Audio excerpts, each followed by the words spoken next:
পিতামাতার অধিকার তো সব পিতামাতা চায়, কিন্তু অধিকার তো তাকে শেখানো হয় নাই। শিক্ষা ব্যবস্থার মধ্যেও সেই ব্যবস্থা নাই যে ক্লাস 8 পর্যন্ত পড়লে একজন সন্তান এটা জানবে তার পিতামাতার অধিকার কি। কোনো ব্যবস্থা নাই।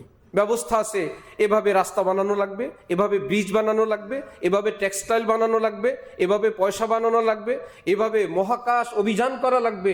এই সব কিছু পড়ার পর তো এটা তো মনুষ্যত্বের শিক্ষা হলো না। এক বুজুর্গ বলতেন যে ভাই, দুনিয়া যতক্ষণ তো দুনিয়ার জন্য শিখলাম, কিন্তু এই দুনিয়ার সবগুলো সার্টিফিকেট মালাকুল মউত আসার পর তো আর কাজে আসবে না। কিন্তু কবরে যাওয়ার পর যদি বলে হাফিজুল কোরআন, সেটা কি কাজে লাগবে না?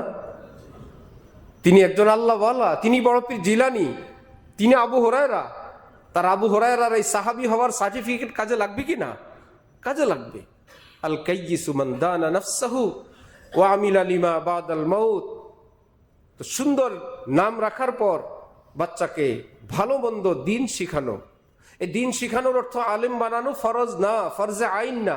মুসলমান বানানো ফরজে আইন।